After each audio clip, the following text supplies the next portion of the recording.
What's going on, guys? This is Vince with vshred.com, and in today's video I'm going to give you the 5 most common mistakes made when doing the cable row.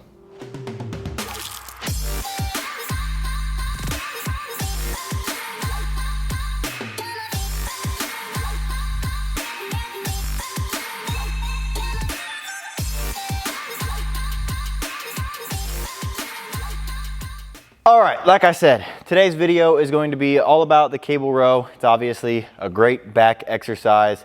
Obviously you want to change up the kinds of variations that you're doing of rowing, but I mean the 2 main back exercises are going to be pull downs and rows. So making sure that you're doing rows correctly is critical. Otherwise, you're just wasting most of your back exercises. So today I'm going to show you 5 of the most common mistakes that I see made when people are doing rows. And hopefully, if you're doing any of these or possibly all of these, you stop doing them and you start getting more out of the actual time that you're spending in the gym rowing some weight. Now, before I get into it, I will say, before you even do any of these fixes for the cable row, I want you to make sure that you're training properly for your goals and for your body. Where you're starting right now and what you need to do to get to your dream body is going to be different from most other people. So making sure that you have a plan catered to your body is huge. If you want to figure out if your plan is catered to your body or just get a plan, a diet and training plan that is right for you, I have a free body type quiz right down below this video that shows you the type of diet and the type of training that will work best for your body. So if you want to check that out, hit the link right down there. Also, if you're not yet subscribed to the channel, make sure you are smashing that subscribe button and the little notification bell right next to it. That way you can join the VShred fam here on YouTube and you're not missing out on any future videos. But let's get into the video. So first things first, the first tip that I'm going to go with is stop going too heavy. Now, don't get this mistaken with don't go heavy, because obviously you want to overload your muscles, and with an exercise like the row, it's a big compound movement where you're going to be working multiple different muscle groups. So you want to make sure that you are going heavy depending on what your exact goal is. If you're going for strength, obviously you want to go low reps, high weight. If you're going for hypertrophy, you want to go moderate weight, moderate reps. But don't go too heavy to where you can't handle it. I'm going to show you what too heavy looks like. I'm just going to put this down to, I don't know, down in the 200s, and I'm just going to show you what too heavy looks like. So I could probably get a couple of these, couple clean ones, but then it starts getting a little harder and I start going like that. And what happens is, first off, I'm not getting it all the way back because I can't control it all the way back. So if I'm not going all the way back to that peak contraction, that's how you shorten the muscle as much as possible. You're missing out on a lot of the stimulation that you could be getting on your lat. Also, if you're going too heavy, you're not going to be controlling the way back down, the eccentric contraction, which your muscles are stronger during, so you have to take advantage of the eccentric. You don't necessarily have to go with like a 4-second eccentric, but if you are rowing this weight back, you want to control it equally as much on the way back, not just row it back and drop it, row it back and drop it. So mistake number 1 is, or a fix number 1 is, stop going so heavy to where you can't handle it. Want to go heavy, yes, but something that you can control. Tip number 2 is going to play right into that, and that is stop creating momentum. And so this one doesn't necessarily have to mean that you're going too heavy. Yes, going too heavy will probably make you start creating momentum because you have to use, I don't know, a sway in your low back to get this weight back. But you could also be doing it without even going too heavy. So I'll drop this weight down a little bit. I'll just put this down to like 100 pounds. Obviously this is going to be super light, but that doesn't mean that you can't create momentum. So yes, I could go super clean with my form right here, or without even thinking about it, you could go like this. And you see this happening all the time in the gym. And it's not horrible, but there's definitely a better way to go about this, because going from here to here is not necessarily bad. Going all the way down to get that stretch is okay. Coming back to get that peak contraction is okay. But making a little burst of momentum right there so that it's easier to go from here to here to get your arms from point A to point B. If you make a little jolt right there to create that momentum, you're just taking away from the force that you could be putting on your lat muscle. So tip number 2, stop creating momentum, whether it's with your legs or with your low back, and start really being strict on the muscles that you're actually using to start that movement and get it all the way through to the top of the contraction. Tip number 3, stop pulling the bar into your chest. This is a back exercise. What happens when you pull this attachment into your chest? Well, you get a lot of elbow flexion. You are bending your elbows. What happens when you bend your elbows? You work your biceps.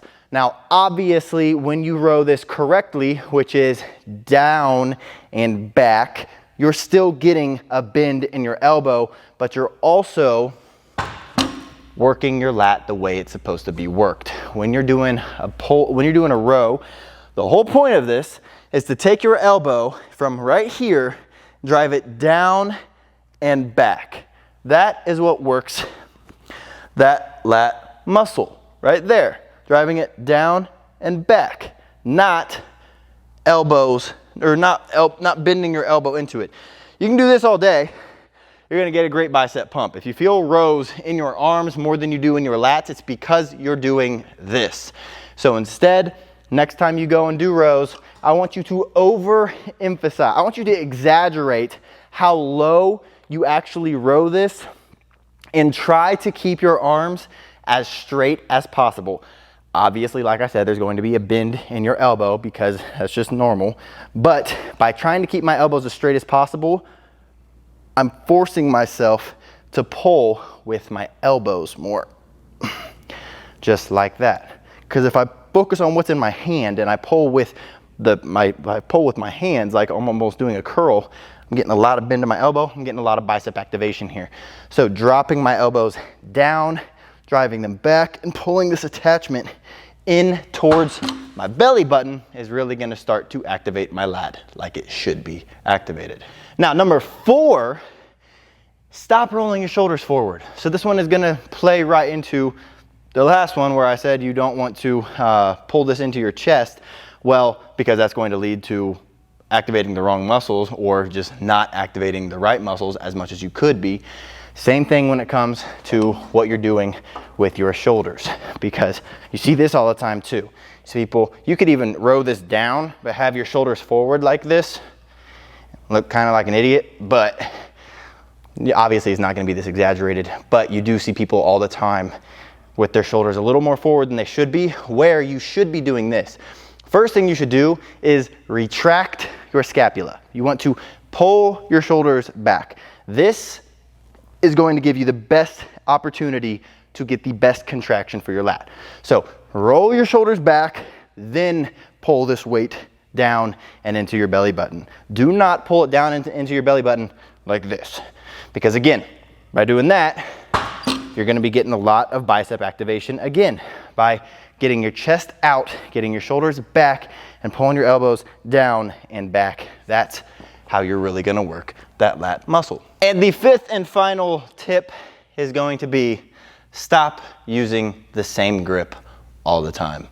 Now, like I said, your main exercises that your back workout will consist of are pull downs and rows. That doesn't mean you should always do a regular pull down and a close grip row.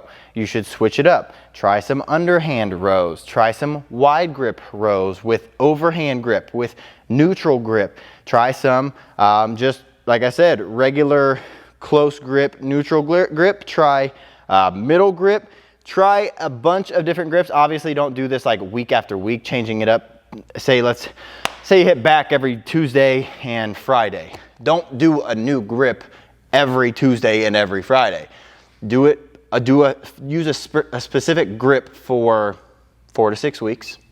Then once you start getting used to that and you're not getting sore anymore, switch it up. Go from close grip to wide grip. Go from wide grip to underhand grip, and really focus on the contraction, because just changing up your grip a little bit and the width of your hands is going to hit your muscles from a slightly different angle to work them differently. So by changing it up, you're going to shock your muscles in a different way and promote more growth. And I'll throw in a bonus tip here. If you're going to go heavier, use some wrist wraps. Personally, I just have the Versa grips that have the little rubber thing. I wrap it around once and it helps me with my grip. Why? Because there's got to be someone who's thinking, well, you shouldn't use those because you're not giving it your all with your grip, and your grip should just be stronger enough to use the amount of weight that you need for your rows. Wrong. Your back is way stronger than your forearms ever will be. So if you want to completely fatigue your back, how are you going to do that when your forearms are fatigued first? So when you start getting your forearms fatigued, I'm not saying use it from the very beginning, fatigue your forearms completely, then throw on those wraps and fatigue your back fully. So that's the bonus tip there for you guys. But that's it. That's all 5 or 6 tips or common mistakes that I see made when it comes to seated cable rows or just rows in general. Start implementing these if you're doing any of them wrong, and I guarantee you feel a better contraction and you get better results from the exercise that you're doing. So hope you enjoyed it. If you did, click the thumbs up for me below. I really appreciate it. Other than that, thanks for watching. I'll see you in the next one.